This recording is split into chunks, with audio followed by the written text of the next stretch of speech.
Jeffrey Epstein is in the news.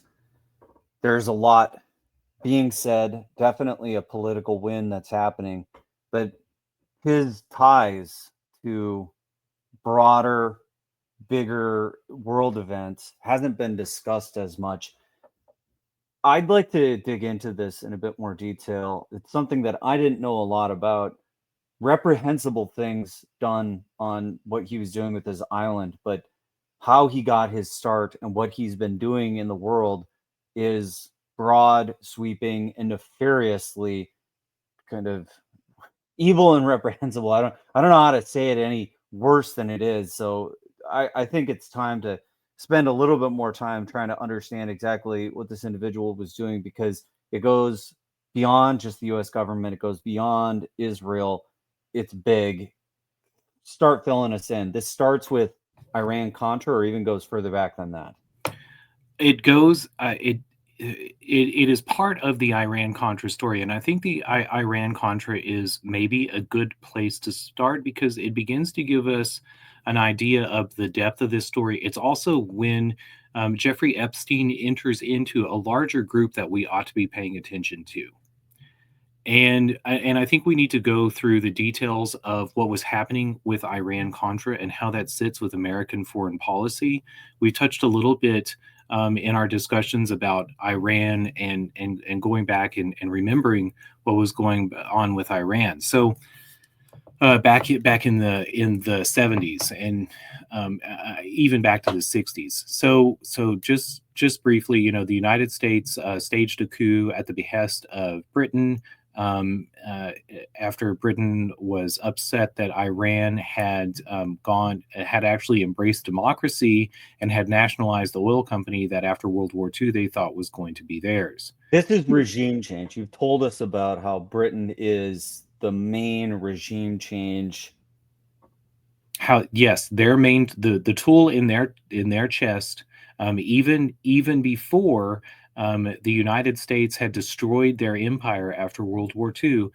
Their tool for running governments was always to create puppet governments. That's how they ran their empire. So they would take over countries like India, or the Americas, or wherever it might be, and they set up a puppet government, and so that the people there think that they have a voice. There's a great quote about democracy by Mark Twain. If democracy really mattered, they wouldn't let you vote, or if your vote really mattered, they wouldn't let you do it. And that's kind of sums up the British idea of how they're going to hoodwink large groups of people around the world and run a world empire. So anyway, this runs into the United States is aware of this after World War II. We take the reins out of their hand. We install the Shah of Iran, but that blows up in our face. But we should also pay attention as to how the United States does so, because this begins to lay the groundwork for the United States copying the policies or the methods, I should say, of England. And there was a do you remember Norman Schwarzkopf of Desert Storm, the general behind Desert Storm? Yeah, I mean, these names are all names that I heard a lot. I heard about the Iran-Contra affair, Schwarzkopf. Yes, Okay, Petraeus, well, all these guys. Yes. Norman Schwarzkopf's father was also a general, and remember that the head of the CIA back in the 50s is Roosevelt, now I can't remember his first name, but is Teddy Roosevelt's grandson. Or maybe FDR's grandson. Anyway, he's a Roosevelt, and the CIA is trying to destabilize the democracy that's been set up in Iran, the actual emergent real democracy, and Roosevelt is trying to give dissidents in the country, trying to encourage the dissidents to operate and to organize against the government. And Norman Schwarzkopf's father takes Kennedy aside and says, if you want to destroy the legitimate government of Iran, the way is not to go around and find the people who are against it, because they have no support in broader society.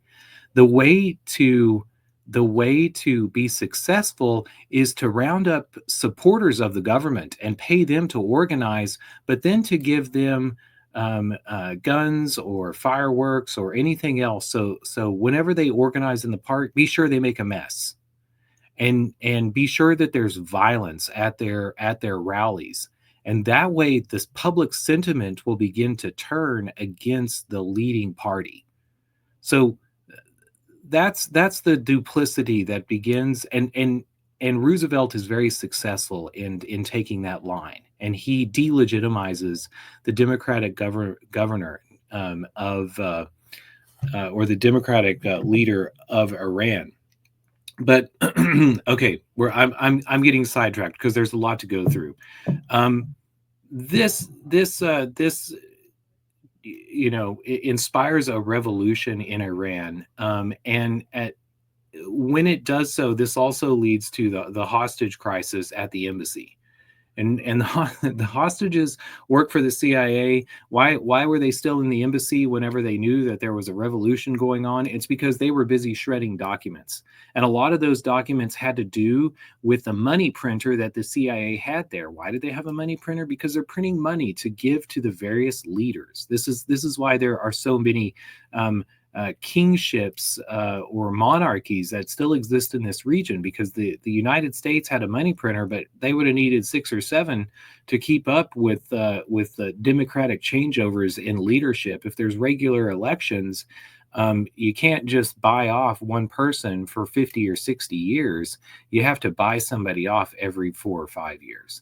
And so they wanted not to see democracies, because there's also the leakiness of buying so many people off.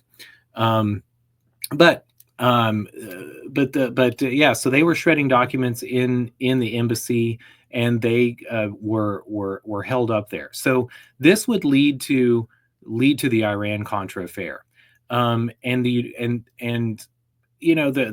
Reagan administration. And it's also very interesting that Jimmy Carter was determined to get those. This is another side story, but this is also interesting. Jimmy Carter was determined to free those prisoners, but Reagan actually went behind, negotiated with the Iranians and the upcoming Iranian leadership, and secured a deal to free the prisoners. And so when he took office, and this should remind you of what Trump did with Hamas in Israel whenever he took office. There was an immediate release of prisoners. There would, in an older America, there would have been that would have raised questions with people, and people said, well, how come you're operating on behalf of the government as a private citizen, or a candidate elect? You don't have the authority to do so. But now we accept this with whatever.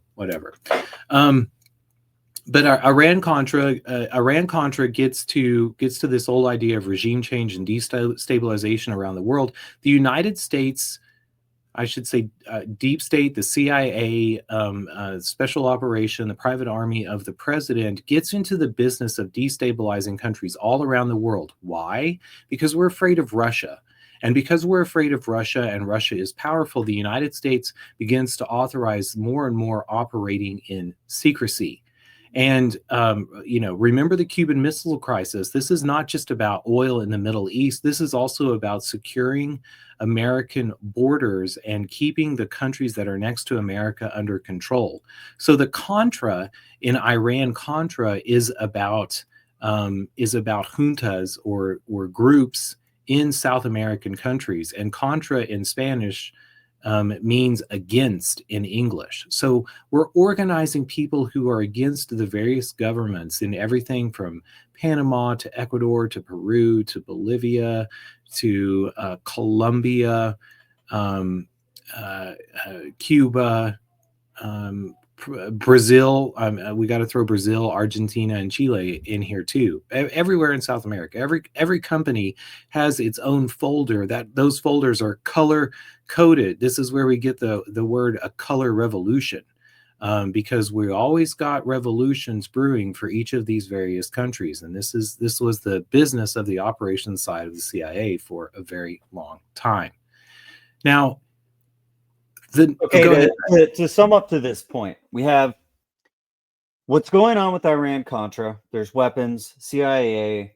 This is stuff that has been inherited, learned from the UK. Paint us a picture of where Jeffrey Epstein comes into the picture, because he's we're getting there. There's one more thing that I need to lay out, because part of the narrative that people have with the Iran-Contra affair is that the United States is selling weapons. The United States is selling weapons to some people because, there's the meme that has missiles in the air flying from Iran and from Israel, and it says somehow my tax money, and then on the other side it says somehow also my tax money. So the United States is not just selling guns to Contra groups, but also to governments. Governments can pay for those guns. Contra groups can't. So the question becomes, how do you balance the books if you're selling a bunch of guns to various groups around the world that don't have any money to pay for them? And we should throw Al Qaeda and ISIS in this too, because those are later iterations of the same policy as these Contras and Iranian rebels. Well, the answer is to sell drugs to America. And if I highly recommend a documentary, I believe it's called The Cocaine Cowboys. But in Cocaine Cowboys, the story is laid out about by a CIA whistleblower, no less, who committed suicide by shooting himself in the head twice. That's right. But the CIA was running drugs back into the United States to sell to Americans. So that they would fly planes down into South America, and they would drop guns off, and then they'd load the planes up with cocaine and marijuana. And they would bring those drugs back into the United States. They would sell those to Americans and buy more guns. So that's how the economy operated. Now, so this is where Jeffrey Epstein enters the picture, because Jeffrey Epstein, one of his clients, whenever he was a young man, was Adnan Khashoggi. And Khashoggi should ring a bell in your head because of the killing of Jamal Khashoggi by Mohammed bin Salman, the crown prince of Saudi Arabia, a couple of years ago. But Adnan Khashoggi was Jamal's uncle. And Adnan Khashoggi was one of the largest arms dealers in the world, and was one of the people that was engaged in setting up the deals for this dark gun sales that are going on as a part of shadow foreign policy of the United States. So the reason that Jeffrey Epstein gets so very interesting is because we have these narratives about whether is Jeffrey Epstein a CIA operative, or is he working for MOSSAD? Does Israel lead America by the nose, or does America lead Israel by the nose? Or are we all are we all being shepherded by Great Britain? Well, the answer is, I think, better understood that there are business, commercial, gang interests that have no single country's interests in mind, and nor so do they honor the supposed they don't care about democracy in these various countries. They wait for the leaders to come to power, and then they try to control the leaders of the various countries so that they continue in their special economy. So this, I think, is the deeper and the more problematic story behind who was Jeffrey Epstein.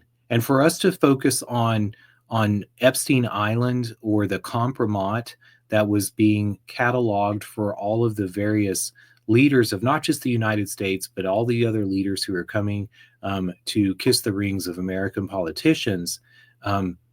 This is who Jeffrey Epstein was working for. And this is part of the deeper organization that spans countries that we should also begin to understand that Donald Trump is aware of and trying to work against. If we take him for his word and his campaign promises that he was against war, this is the problem that he's confronted with in trying to stop this ugly runaway train that's been established throughout the world. Wow. Interesting stuff. Okay. So Adnan Khashoggi, he's a Saud, and we've got Epstein working for him. They're selling guns, and he was recruited into this because he was working for a private school. So he's a private school teacher. How does he actually get caught up with this guy? He just gets recruited in because they needed somebody that they could just groom into the position, because he clearly didn't have any background being an arms dealer. Well, the reason that I would say that Jeffrey Epstein, or what he brought to the table, was, his schmooze. So he's selected because he works for a private school. Not just a private school, but one of the top private schools of the nation. So if you're looking for influence with a variety, not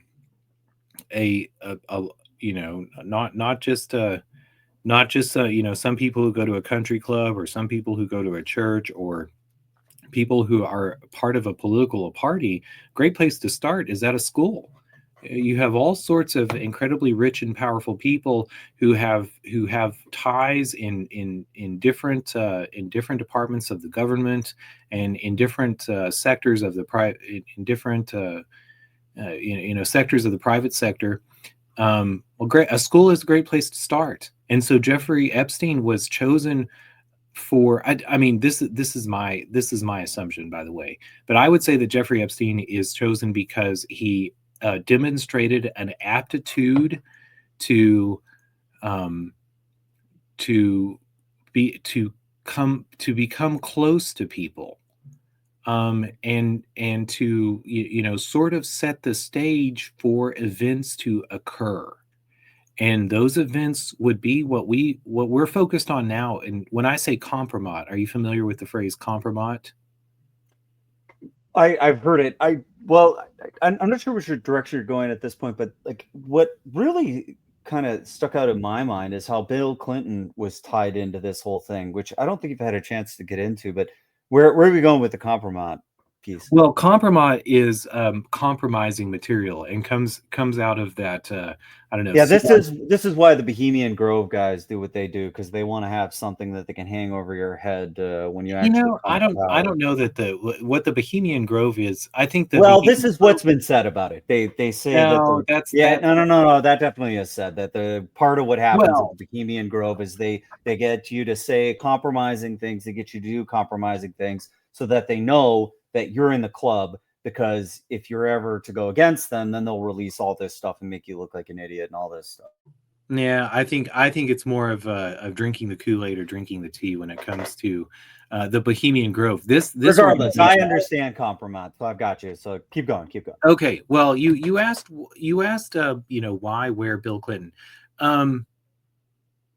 According to the documentary The Cocaine Cowboys, it lays out the story. The whistleblower worked for the CIA, who was shot twice in the head, committed suicide. There's a lot of suicides that seem to occur around some of these actors who touch on this power ring. But they laid out that with the Iran-Contra affair, the CIA had the problem of One, you can fly guns out of the country without a lot of scrutiny. You have to have a cover story for the aircraft that you're using and the reason that you're making a flight. Maybe that cover story is that you're flying food down to the poor people in some of these countries, and you're going to drop food and supplies and medical supplies for them. But what they really needed a cover for was flying back into the United States and circumventing customs and eyes that were on what was in those aircraft when they re-entered the United States. And their solution was to fly these aircraft deep into the interior of the United States into a little state called Arkansas.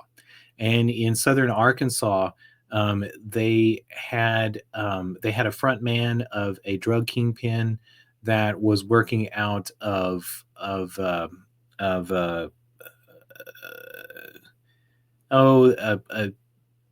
town in northern Louisiana. I can't remember it. Not Little Rock, Arkansas, but I think he was based out of maybe Shreveport or somewhere in Louisiana. But anyway, they once this operation of flying drugs into Arkansas began to be uncovered, they needed the state to look away and not prosecute or begin to dig in too deeply into what was being flown into this town. And I don't know if this is the right documentary. I might be confusing it. If I weren't telling a story, I would look it up. But there's another. I'll try to find it in a second. But the whistleblower of and the documentary that I'm speaking of pin Bill Clinton as working with the CIA and looking the other way, and that the quid pro quo from the CIA was to promote Bill Clinton's political career going forward. So let me look up the right documentary. Take it over. Ask me some questions. Well, I was just looking it up. I think there might be a thing called the Clinton Chronicles, maybe.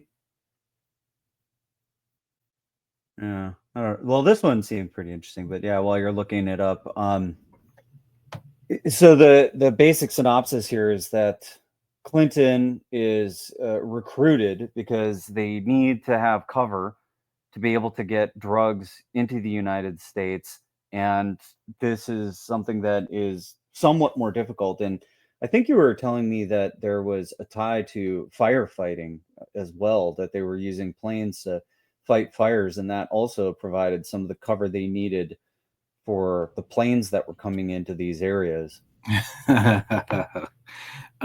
We have another episode on Evergreen. The CIA, and this is an aside, but it's very interesting, and as I think about some of the relationships of between is it the Mina airport? Yeah, I think I found this one documentary that I'm not sure if it's the one you're referring to, but it sounds pretty interesting as far as things that document the activities. But if you look here about what he's got going on. Yeah. Yes, Barry Seal. Barry Seal in the Mina airport. This is a very interesting. I highly recommend this. I know. Look at this. It's laden with conspiracy theories and controversies. But whenever we begin to dig into and begin to understand the depth of the operations, the shadow operations that the CIA has been engaged in. And during this campaign, there was actually 2 CIA candidates because George Bush Sr. was part of the CIA. So we actually just have 2 CIA-backed candidates that were running for president at this time in the 90s. I mean, even fast forward to the future, to Russiagate and to the involvement with Obama.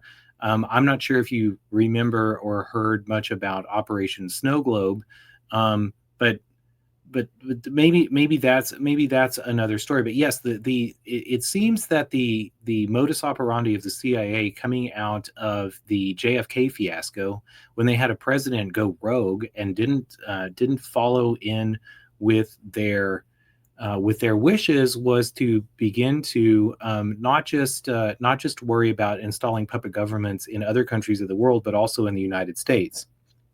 And that starts with, begin to look into the curriculum vitae of Gerald Ford, and you'll see that he was very much tied with the Senate Defense Intelligence Committees, very tied in with the CIA.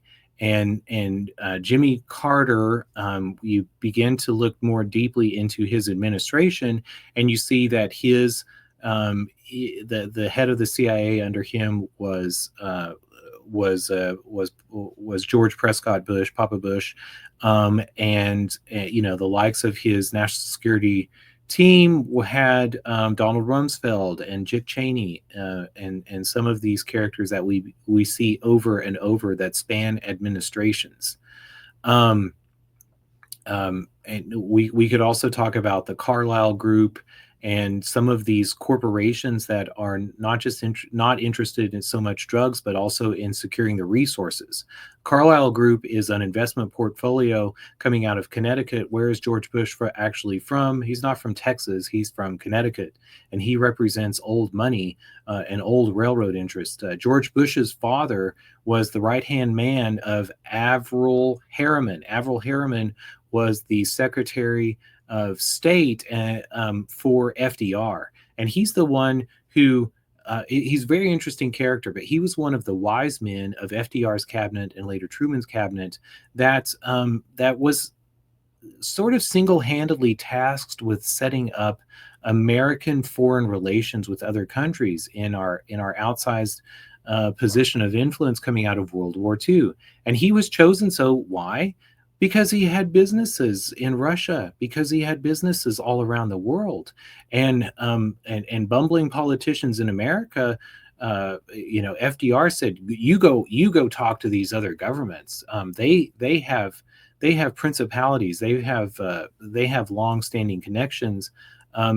We don't have a noble class here in the United States, so we'll rely on our businessmen." And one of my favorite quotes of Averell Harriman is that American business interests are, of course, American interests. And that is one way to understand American foreign policy. But yeah, going back to this is Evergreen Shipping, but the CIA front company for the contracts for the aircraft that were being used in the Iran-Contra affair was Evergreen International. Evergreen International was based out of Portland and also Portland, Oregon, and Galveston, Texas. And so is this not the right one? Because this is the logo that I think I see all the time, but like, are they? Isn't that weird? Yeah, it is. So I don't have the right Evergreen here. Yeah, but another Evergreen had the same font too. As everybody wants to use the same font if you going to make a company called Evergreen. Well, part of the modus operandi of the CIA is to create front organizations. They love, in one hand, they love acronyms. Earlier I saw the BCCI, which was the CIA created front bank. That in one hand was the way that they operate in creating money, was to create a bank that could distribute money around the world.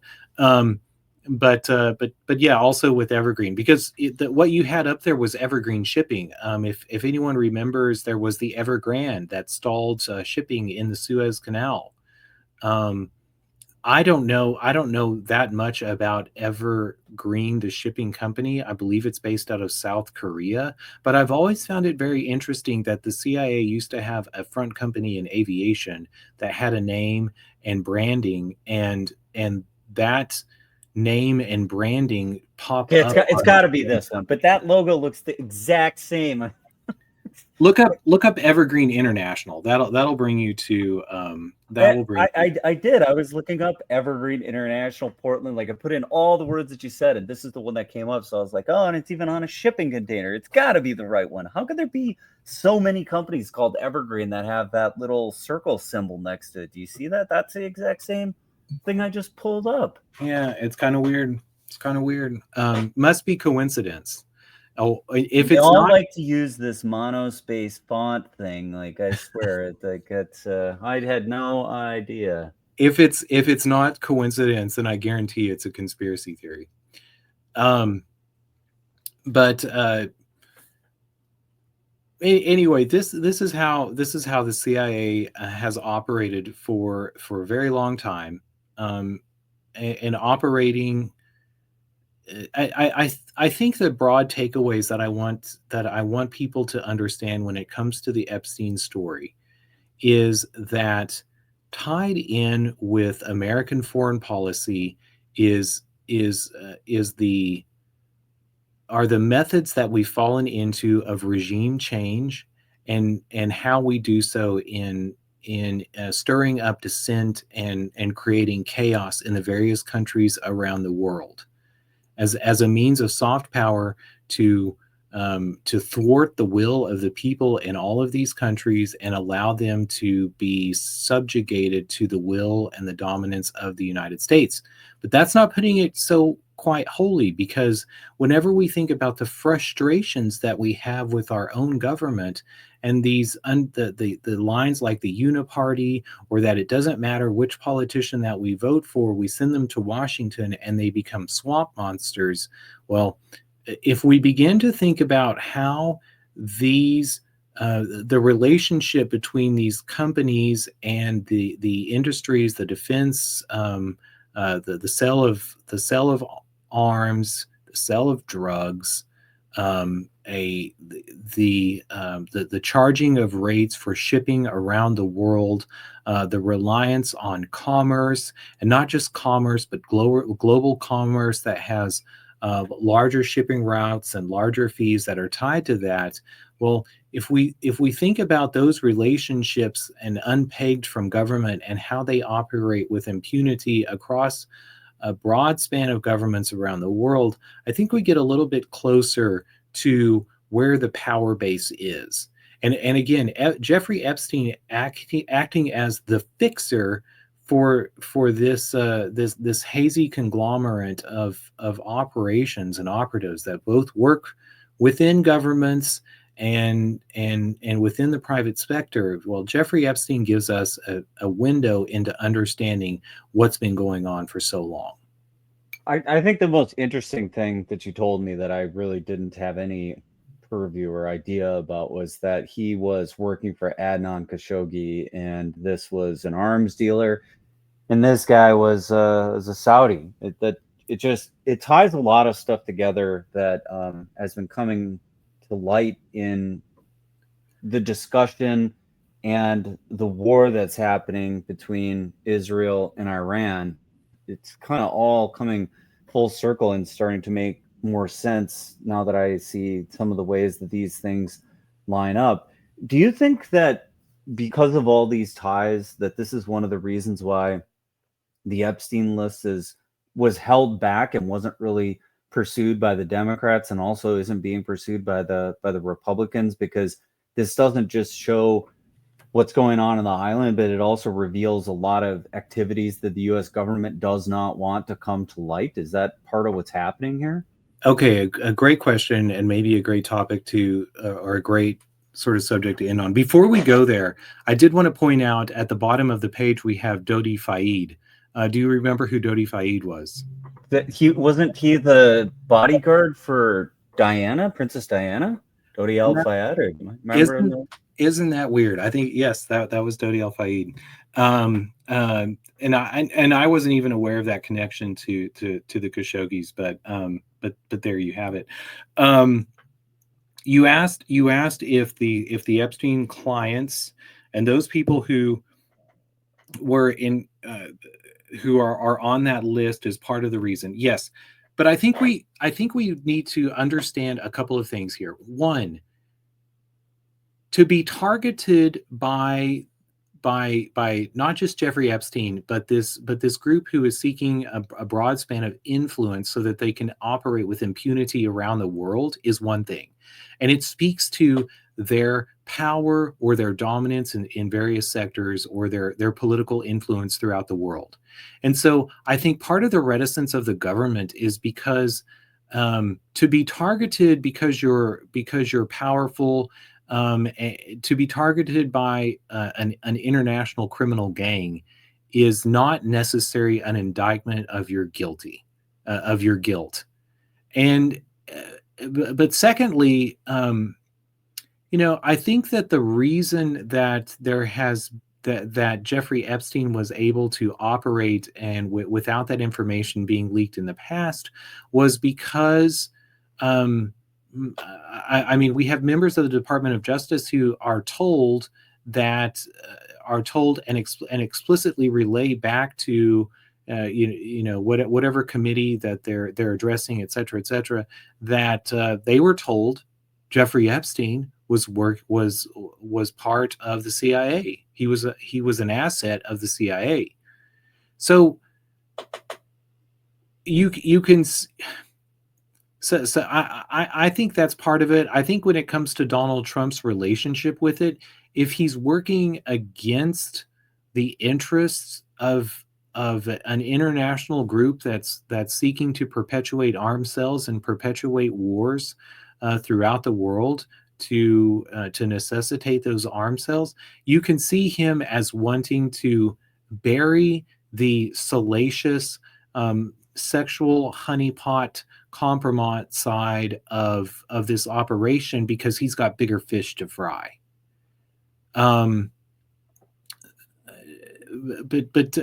when I see what's going on, I think that is part of the tension as to why nobody wants to dig into Epstein, because the focus that is also being pushed by probably both the guilty, both the guilty in regards to drinking from the honeypot, as well as those who are engaged in the illegal arms and drug sales around the world. Both of them are going to push the more salacious side of this, and want to look away from the financial and especially the arms deals.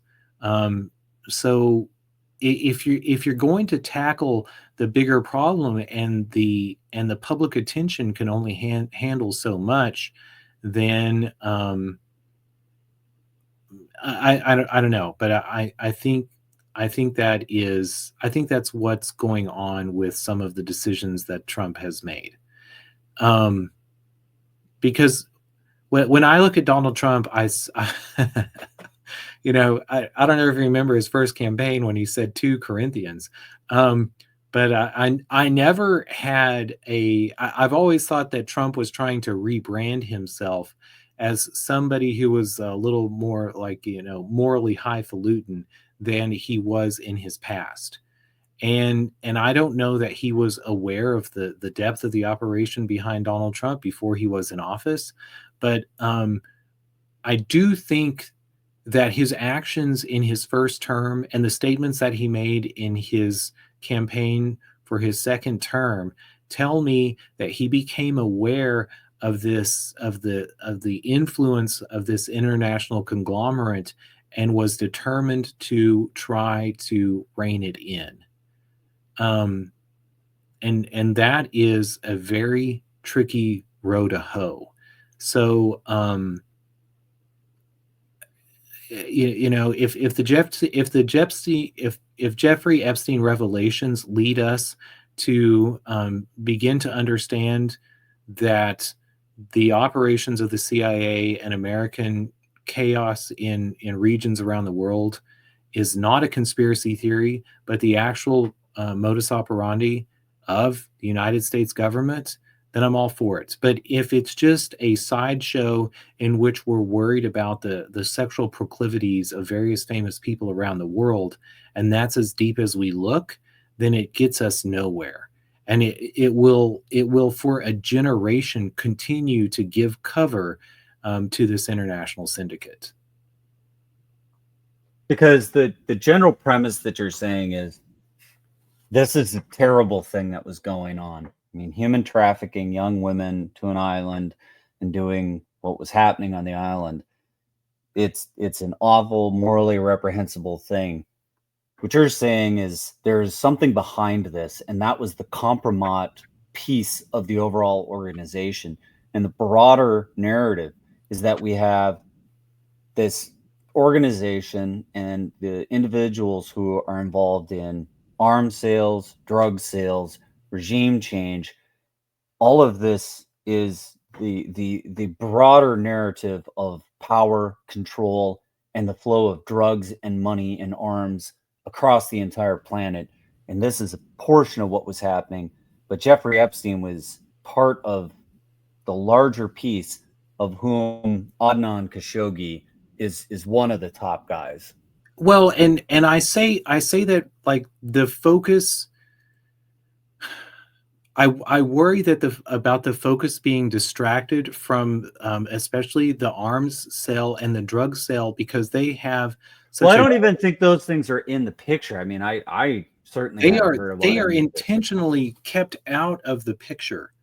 And part of this narrative of Jeffrey Epstein, if you have a fiasco and you have a vulnerability and you're exposed, well, the thing to do is to play up the side of the picture that doesn't look at what actually is going on. Going back to Iran-Contra, everything was focused on the hostages and the fact that the government was engaged in arms sales. And it said, look at Iran, don't look at South America, and definitely don't look at Arkansas and question why all these and how all these drugs are entering the United States. It's an interesting thing that you bring up, is where the focus is put to try to say, look over here, don't look at this. I'm glad you have brought to light some of the broader narrative of things that are going on, not in any way trying to diminish the reprehensible activities that are going on, but it is important that we look at the broader narrative here, and to see maybe how we can understand like what we're being drawn to, as far as the eyes and the attention of the populace. And I certainly hadn't heard this, so appreciate you bringing it to light. We'll have a lot of the links in here if you want to dig deeper into some of the connections between where Epstein was connected to the Saudis, Adnan Khashoggi.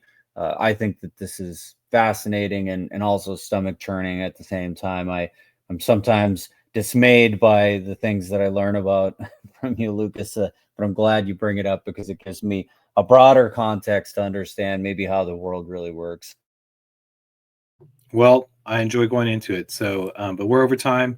Maybe we will dig into this. Hopefully, we learn more about how this international syndicate operates, and countries have more power to shut it down, so that we can live peaceful and fruitful lives. Anyway, see you later. All right, we'll see you next time on FOMO.